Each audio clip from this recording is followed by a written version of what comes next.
Everyone. हमने अपने पिछले वीडियो में कुछ ट्रिग्नोमेट्रिक फंक्शंस के ग्राफ बनाना सीखा है, like y equal to sine x, y equal to cos x, y equal to tan x, और भी ट्रिग्नोमेट्रिक फंक्शंस हमने वहां पर देखे। तो उन्हीं का एप्लीकेशन इस वीडियो में आपको देखने को मिलेगा। जिन्होंने वो पहला वीडियो नहीं देखा है, उनसे मेरी रिक्वेस्ट है कि पहले आप उन वीडियो को देखिए। उन वीडियो में भी और आज के वीडियो में भी और पहले सभी वीडियोस में हमने डिस्क्रिप्शन बॉक्स में और वीडियो के एंड में कुछ वीडियो लिंक्स डाली होती हैं जो आपको रिवाइज करने में हेल्प करती हैं। तो आप पहले रिवीजन कर लीजिए और तब इस वीडियो को देखिए, तब आप इसको अच्छे से समझ पाएंगे। नहीं तो सारा ऊपर से चला जाएगा सिर के। तो ऐसा नहीं करिए। अगर आपको ये वीडियो समझना है तो आप प्लीज पूरी रिवीजन के साथ में बैठिए। और मैं श्योर हूं कि आप रेगुलर होंगे तो आपको डेली फीड से आप में काफी इंप्रूवमेंट आ सकती है, सब्जेक्ट की अच्छी इंसाइट भी मिल सकती है। और जितने जेई टाइप के एग्जाम्स होते हैं कॉम्पिटिटिव वाले, वो मोस्टली एप्लीकेशन बेस्ड होते हैं। तो आज का मेरा जो ये वीडियो है ये एप्लीकेशन बेस्ड है, तो आई एम श्योर इससे आपको अच्छी इंसाइट मिल सकती है। ओके, तो आज के वीडियो में हम कुछ ट्रिग्नोमेट्रिक फंक्शंस को ही स्टडी करते हैं कंपैरिजन के लिए। तो मेरा पहला एग्जांपल जो है वो मैं f x and g x दो फंक्शंस ले रही हूँ जिनको मैंने sine x and cos x ही नाम दे दिया है। और जो इंटरवल है वो 0 to π/2 है और यहाँ पर कोई इक्वल टू साइन नहीं है। तो उससे मुझे पता लगता है कि x equal to π/2 and x equal to 0 are not going to be in the domain. वो डोमेन में नहीं है, तो हमें π/2 और 0 के लिए बॉदर नहीं करना है। जितनी वैल्यूज ऑफ x है वो बिटवीन 0 एंड π/2 है। ओके, तो यहाँ से अभी हम शुरू करते हैं। पहले हम ग्राफ बनाएंगे of y equal to sine x and y equal to cos x के। कहां पर बनाएंगे? Between 0 and π/2। तो मैंने π/2 मार्क कर लिया, एक डॉटेड लाइन दिखा दी बाउंड्री की तरह, और मैं y एक्सिस और उस बाउंड्री लाइन के बीच में graph of y equal to पहले साइन एक्स बनाती हूँ, फिर मैं कॉस एक्स बनाती हूँ। मेरा पहला ऑब्जर्वेशन ऐसा है कि वो दोनों कर्व जो है वो इंटरसेक्ट कर रहे हैं। जब कभी दो कर्व्स इंटरसेक्ट करते हैं तो दे आर इक्वल, मतलब एट पॉइंट ऑफ इंटरसेक्शन अभी cos x and sin x equal होंगे। ये केवल इस पर्टिकुलर क्वेश्चन में नहीं बता रही हूं मैं, कहीं भी आप अगर दो ग्राफ्स ड्रॉ करते हैं and if they are intersecting तो एट इंटरसेक्टिंग पॉइंट उनकी वैल्यूज इक्वल होती हैं। ओके, ये तो जस्ट मुझे ऐसे ही ख्याल आया तो मैंने बता दिया। ओके, तो इंटरसेक्टिंग पॉइंट पर जो x है वो π/4 होगा। वो मैंने एकदम नेचुरली लिख दिया। क्यों लिख दिया? क्योंकि मुझे पता है π/4 कितना होता है, 45 degree, and cos 45 degree 1/√2। sin π/4 मतलब वो भी sin 45 डिग्री, वो भी 1/√2, तो दे आर इक्वल। ओके, तो ये π/4 ही होगा ये वाला पॉइंट। ओके, तो अभी इस π/4 ने जो इंटरवल था 0 to π/2 वो दो हिस्सों में डिवाइड करने का काम कर दिया। तो मैं इनको दो हिस्सों में ही स्टडी करूंगी। तो मेरा पहला जो इंटरवल है वो 0 to π/4 है। मैं पहले इसमें स्टडी करती हूँ, तो मैंने इसमें कहीं तो अपना एक x ले लिया, और अभी मैं 0 to π/4 को स्टडी करके बाद में π/4 to π/2 पढ़ूंगी।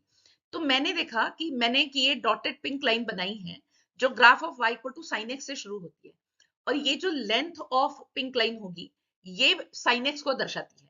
तो length of pink line is sine x. अभी अगर मैं उसको आगे यहां पर एक्सटेंड करती तो y equal to cos x से आएगी। अभी y equal to cos x से आएगी, तो मैंने उसको जानबूझ के ग्रीन कलर से, डिफरेंट कलर से दिखाया है ताकि आपको कोई कंफ्यूजन ना रहे। आपको क्लियरली दिखाई दे रहा है कि dotted green line is bigger, वो बड़ी है किससे? डॉटेड पिंक लाइन से। तो कौन बड़ा है? cos x बड़ा है sin x से। तो मेरा फर्स्ट ऑब्जर्वेशन है that in 0 to π/4 sin x is smaller than cos x। sin x छोटा है cos x से। अभी देखिए, ये तो मैंने आपको सामने ग्राफ लिखा है, दिखाया है सब कुछ, तो आप रिलेट कर पाएंगे। अगर मैं डायरेक्ट स्टेटमेंट दे दूं इन 0 to π/4 sin x is less then cos x, तो बहुत बच्चे पूछते हैं आपको डायरेक्ट कैसे पता? तो उनके लिए ये जवाब है कि आप ग्राफ बनाइए, खुद से कंपेयर करिए, आपको जवाब मिल जाएगा why sin x is smaller than cos x in 0 to π/4. Okay, what about at π/4?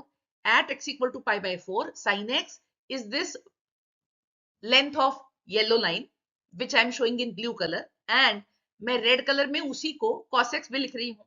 आप एक ही डॉटेड लाइन की बात कर रहे हैं ना, तो लेंथ तो सेम ही होगी। तो मुझे यहां से पता लगता है at x equal to π/4 sin x equal to cos x, या cos x equal to sin x, जैसे लिखना है लिख सकते हैं। ओके, अभी चलिए π/4 टू π/2 की तरफ। वहां पर बीच में कोई एक x पकड़ लीजिए और वहां से मैं वही एक्सरसाइज करती हूँ। एक मैंने परपेंडिकुलर ड्रॉ किया which I am showing in green colour, and that perpendicular starts from y equal to cos x इस कर्व से।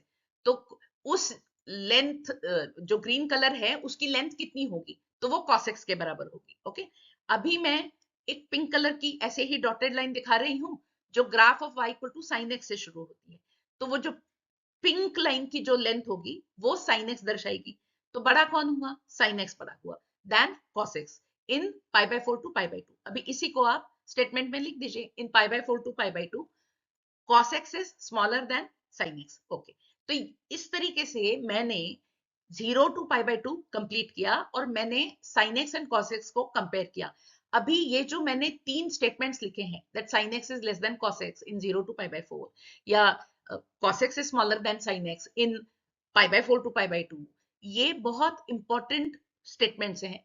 इनसे कभी कभी कोई जेई लेवल के क्वेश्चंस शुरू हो सकते हैं। तो ये रिजल्ट्स आपको पता होने चाहिए, बाय हार्ट होने चाहिए, that in 0 to pi by 4 sin x is smaller या pi by 4 to pi by 2 cos x is smaller and so on. Okay, तो अभी तो हमने केवल दो फंक्शंस को कंपेयर किया। तो अभी हम यहाँ से आगे बढ़ते हैं और अभी मैं तीन को ट्राई करूंगी। तो मेरी जो तीन इक्वेशंस मैंने ली हैं वो ली हैं y equal to tan x, y equal to x and y equal to sin x। अभी मुझे इन तीनों को कंपेयर करना है इन 0 टू पाई बाय 2। ओके, तो इन 0 टू पाई बाय 2 ही क्यों हमेशा, ऐसा कुछ नहीं, वो मेरा थोड़ा पेपर सेटर्स का भी एक फेवरेट इंटरवल है। बहुत सारे क्वेश्चंस 0 टू पाई बाय 2 पे सेट हुए हुए होते हैं, तो अभी हमें आदत हो गई है that take interval 0 to pi by 2, इतना ही। आप बाकी इंटरवल्स पे भी स्टडी कर सकते हैं। ओके, तो पहले तो मुझे ग्राफ बनाना जरूरी होगा, विदाउट दैट तो मैं नहीं आगे जा सकती। तो मैं 0 टू पाई बाय 2 में कहीं एक x ले लेती हूँ और मैं sin x से एक लाइन ड्रॉ करूंगी जो मैं ग्रीन कलर में दिखा रही हूँ। तो ग्रीन कलर वाली लाइन की जो लेंथ है वो sin x के बराबर होगी। ओके, इसी लाइन को आप आगे एक्सटेंड करिए जो पीच कलर में मैं दिखा रही हूँ, और वो डॉटेड लाइन की लेंथ कितनी होगी, x होगी। क्यों, क्योंकि वो line y equal to x से आ रही है ना। मैं आगे बढ़ने से पहले कुछ आप लोगों से पूछना चाहती हूँ। आई होप कि आपको ये line y equal to x कैसे ड्रॉ करते हैं ये शायद आपको पता हो। जिनको नहीं पता है उनके लिए एक सिंपल सादा हिंट दे देती हूँ कि आप y इक्वल टू x होने से, ये हिंट भी मेरा बहुत आसान है, कि आप 1,1 2,2 3,3 1/2 इस टाइप के पॉइंट्स लीजिए जिसमें x and y coordinate same है, उनको प्लॉट करिए, उनको ज्वाइन करिए, तो आपको लाइन मिलेगी। तो आपकी जो लाइन है वो ओरिजिन से पास होगी 0,0 से, सेम ना, x and y coordinate same है वहां पे भी।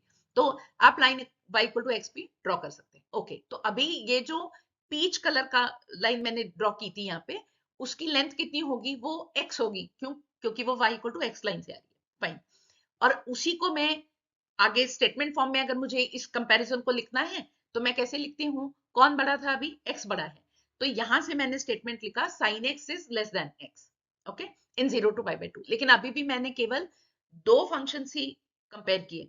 ओके, तो मैं अभी यहाँ से आगे बढ़ती हूँ और मैं अभी दूसरे दो को चेक करूंगी। मैं अभी y equal to x and y equal to tan x को करती हूँ। तो वही अभी पीच कलर की जो डॉटेड लाइन है वो लेंथ x दर्शाती है, और अगर मैं उसको आगे tan x तक, y equal to tan x तक अगर एक्सटेंड करती, जो मैंने यहाँ पर ब्लैक कलर से दिखाई है, तो ये लेंथ होगी मेरी tan x के बराबर। तो कौन बड़ा है, ऑब्वियसली tan x बड़ा है। तो इन 0 टू पाई बाय 2 में नेक्स्ट स्टेटमेंट लिख सकती हूँ x is less than tan x। दो स्टेटमेंट्स लिखे मैंने, sin x less than x and x less than tan x। अब चाहें तो इनको इकट्ठा करके एक कॉमन स्टेटमेंट लिख सकते हैं, that would be sin x less than x less than tan x। अच्छा, तो अभी ये जो मैंने इनइक्वालिटी लिखी है sin x less than x less than tan x, ये कोई ऐसी वैसी इनइक्वालिटी नहीं है, ये बहुत इंपॉर्टेंट है, बहुत सारे क्वेश्चंस में यूज भी होती है। तो इस पर्टिकुलर एग्जांपल को आप जस्ट कोई एक एग्जांपल था ऐसे करके नहीं देखिए, इसका जो रिजल्ट है that in 0 to pi by 2 sin x less than x less than tan x, ये बहुत इंपॉर्टेंट इनइक्वालिटी है जो आपको कहीं यूज करने में शुरुआत में ही, इनिशियल स्टेज में ही जरूरत इसकी पड़ सकती है। ओके, अभी हम यहाँ से और आगे चलेंगे और अभी मैं देखती हूँ कुछ एक्टिविटी अगर मैं आपको दे पाई तो मैं क्या करती हूँ, मैंने आपको चार ऑप्शंस दिए हैं और चारों में मैंने sin x x and tan x ही डाला है, लेकिन मैंने अभी अपना इंटरवल बदल दिया है। मैंने इंटरवल रखा है पाई बाय 2 टू पाई। तो ऑब्वियसली अभी आपको पता है कि मैंने 0 टू पाई बाय 2 इंटरवल लिया था, तो मैंने ग्राफ 0 to π/2 के बीच में ड्रॉ किए हैं। तो अभी आपको अगर π/2 to π में करना है तो क्या करना पड़ेगा? तो ऑब्वियसली कुछ ग्राफ आपको π/2 to π में ड्रॉ करके देखने हैं इन चारों के, और फिर आप अपना करेक्ट ऑप्शन जो भी हमने एक्सरसाइज की उसी तरीके से चेक करिए और फाइंड आउट करिए कौन सा आपका करेक्ट ऑप्शन है। ओके, तो ये जस्ट आपको कुछ एक्सरसाइज चाहिए करने के लिए करके मैंने एक एग्जांपल दे दिया। और okay, let us move from here to the next one. अभी इसमें है which of the following is a true statement. मेरा इंटरवल है अभी 3π/2 to 2π। मैंने जानबूझ के अभी कुछ थोड़ा इंटरवल बदल के देखा, चेक करके देखा। तो मैं इसमें भी tan x sin x उन्हीं जैसे ले रही हूँ, लेकिन यहाँ पर अभी मैंने x माइनस पाई कर दिया बजाय x के। और चारों स्टेटमेंट्स आपको चेक करके देखने जरूरी है। तो फर्स्ट स्टेप तो आपको ग्राफ ही ड्रॉ करना है, लेकिन एक चीज अभी समझिए, आपका इंटरवल अभी 3π/2 to 2π होने से ग्राफ ऑफ sin x जो है ये बिलो x एक्सिस जाने वाला है, इसको भूलिए नहीं। एंड आपका जो tan x का ग्राफ है ये भी बिलो x एक्सिस जाने वाला है। Line y equal to x minus pi draw करनी आपको आनी चाहिए। ओके, ये आपने तीनों ड्रॉ कर लिए हैं एंड अभी आपको वो 1 by 1 चार ऑप्शंस देखने हैं कि उसमें से कौन सा करेक्ट है। मैं देखती हूं कि तीन ऑप्शंस में sin x equal to tan x जैसी बात हो रही है, तो मैं पहले तो sin x and tan x को ही कंपेयर करना चाहूंगी इन इंटरवल 3π/2 to 2π। और देखिए ना क्या होता है इन 3π/2 to 2π, जो ग्राफ्स हैं y equal to tan x and y equal to sin x, ये वाला ग्रीन पार्ट, राइट, ये y equal to sin x का graph and y equal to tan x का graph, they do not meet at all. अभी आप में से कुछ बोल सकते हैं क्यों नहीं मिल रहे हैं, ये तो 2π पे मिल रहे हैं। नहीं, 2π हमारे इंटरवल में ही नहीं है, डोंट फॉरगेट दैट। ये ओपन इंटरवल है, तो ओपन इंटरवल में 2π इंक्लूडेड नहीं है। वो भले ही ग्राफ में आपको ऐसा लग रहा होगा कि वो दोनों मिल रहे हैं, लेकिन वो मैंने 2π लिखा भी है ग्राफ में, लेकिन 2π एक्चुअली हमारे कंसिडरेशन में नहीं है। तो बाकी कहीं भी इन 3π/2 to 2π those two graphs do not meet, वो नहीं मिल रहे हैं। तो for no value of x sin x and cos x are equal। ये सारी बात 3π/2 to 2π इंटरवल इतने में ही हो रही है, that for no value of x sin x equal to tan x। Okay, तो अभी और भी मैं कुछ यहां से लिख सकती हूँ। मैं लिखूंगी अभी tan x equal to sin x has no solution। क्यों? क्योंकि for no value of x they were equal। Okay, तो अभी यहां से मुझे पता लगता है कि options A, B and D they are not correct। Now don't jump to C directly, उसको भी आप चेक करिए कहीं क्वेश्चन ना गलत हो, राइट, होगा नहीं, just I am joking. Okay, तो अभी मैं चेक करूंगी कि tan x equal to x minus pi का क्या हाल है। तो मैं actually line y equal to x minus pi को देखती हूँ और मैं y equal to tan x को देख रही हूँ। क्वेश्चन है the equation has no solution. तो हमने देखा कि these two y equal to x minus pi and y equal to tan x they do not meet at all, और इसकी वजह से the equation tan x equal to x minus pi has no solution. कभी भी वो दोनों equal तो होंगे नहीं, सो नो सॉल्यूशन। तो ऑब्वियसली यहां से मुझे पता लग जाएगा कि जो करेक्ट आंसर है वो है सी। तो इस तरीके से हमने दो ग्राफ, तीन ग्राफ ऐसे अलग अलग इंटरवल्स में हमने ड्रॉ किए, स्टडी किए, तो आई एम श्योर कुछ एनलाइटनमेंट तो पक्का हो चुका होगा। तो अभी हम जब अपने नेक्स्ट वीडियो में कुछ नया लेके आएंगे, तब तक आपको पहला पार्ट रिवाइज करना है। Till then stay tuned, thank you.